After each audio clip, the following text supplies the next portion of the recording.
Powered by NBC bearings, భారతదేశపు మొట్టమొదటి bearing తయారుదారు. మరోసారి మంత్రులపై సీఎం చంద్రబాబు అసంతృప్తి వ్యక్తం చేశారు. హెచ్ఓడీల సమావేశంలో మంత్రుల పనితీరుపై ప్రస్తావించారు. మంత్రుల పనితీరులో ఎలాంటి మార్పు లేదన్నారు. చాలా మందికి తమ శాఖల్లో ఏం జరుగుతుందో తెలియడం లేదన్నారు. ధాన్యం కొనుగోళ్లపై చంద్రబాబు సమీక్ష నిర్వహించారు. 2606 ధాన్యం కొనుగోలు కేంద్రాలు ఉన్నాయని అధికారులు తెలిపారు. ఈ ఏడాది 50.75 లక్షల మెట్రిక్ టన్నుల ధాన్యం కొనుగోలు చేశామని సీఎం చంద్రబాబుకు తెలిపారు అధికారులు. పంచాయతీరాజ్ అండ్ గ్రామీణాభివృద్ధి శాఖ ఉద్యోగులతో డిప్యూటీ సీఎం పవన్ కళ్యాణ్ మాటామంతి కార్యక్రమం నిర్వహించారు. ప్రజలు మెచ్చుకునేలా అధికారులు పనిచేయాలన్నారు. సమస్యతో వచ్చిన వాళ్లు పరిష్కారం దొరికిందన్న ఆనందంతో వెళ్లాలని సూచించారు. అమెరికా పర్యటనలో ఉన్న మంత్రి నారా లోకేష్ వరుస సమావేశాలతో బిజీగా ఉన్నారు. గూగుల్ సీఈఓ సుందర్ పిచాయ్తో భేటీ అయ్యారు.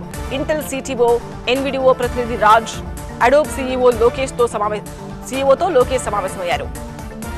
అమరావతి రాజధానిలోని 7 గ్రామాల్లో 16,666 ఎకరాల భూమి వివిధ ప్రాజెక్టుల కోసం అవసరమన్నారు మంత్రి నారాయణ. 2014-19లో రాజధాని రైతుల సలహాలతో పాలసీ నిర్ణయించామని తెలిపారు. లోకేష్ అవినీతి అంతర్జాతీయ స్థాయికి వెళ్లిందని ఆరోపించారు పేర్ని నాని. గతంలో చంద్రబాబు హయాంలో చేసిన అప్పులను జగన్ ప్రభుత్వం వచ్చిన తర్వాత చాలా వరకు తీర్చి రైతులకు గిట్టుబాటు ధర కల్పించిందన్నారు. ఏపీలో ప్రస్తుతం పేదవాడు బతికే పరిస్థితి లేదన్నారు మాజీ మంత్రి ధర్మాన ప్రసాదరావు. ప్రజలకు మంచి చేసేలా జగన్ నిర్ణయాలు తీసుకుంటే పీపీపీ అంటూ ఇప్పుడు వ్యవస్థలు మొత్తం ప్రైవేట్ చేతుల్లోకి వెళ్లిపోయాయని విమర్శించారు ధర్మాన. కూటమి ప్రభుత్వం ప్రజలకు మంచి చేస్తుంటే వైసీపీ నేతలు ఓర్వలేకపోతున్నారని మండిపడ్డారు. నెల్లూరు రూరల్ ఎమ్మెల్యే కోటంరెడ్డి శ్రీధర్ రెడ్డి ప్రజాక్షేమమే ధ్యేయంగా తమ సర్కారు ముందుకు సాగుతుందని స్పష్టం చేశారు.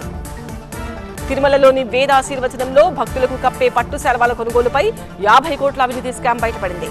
పట్టు శాల్వా పేరుతో వీఆర్ఎస్ ఎక్స్పోర్ట్స్ సంస్థ పాలిస్టర్ క్లాత్ ఇస్తోందని, ఇప్పటిదాకా 50 కోట్ల అవినీతి జరిగిందని టీటీడీ అంచనా వేస్తోంది.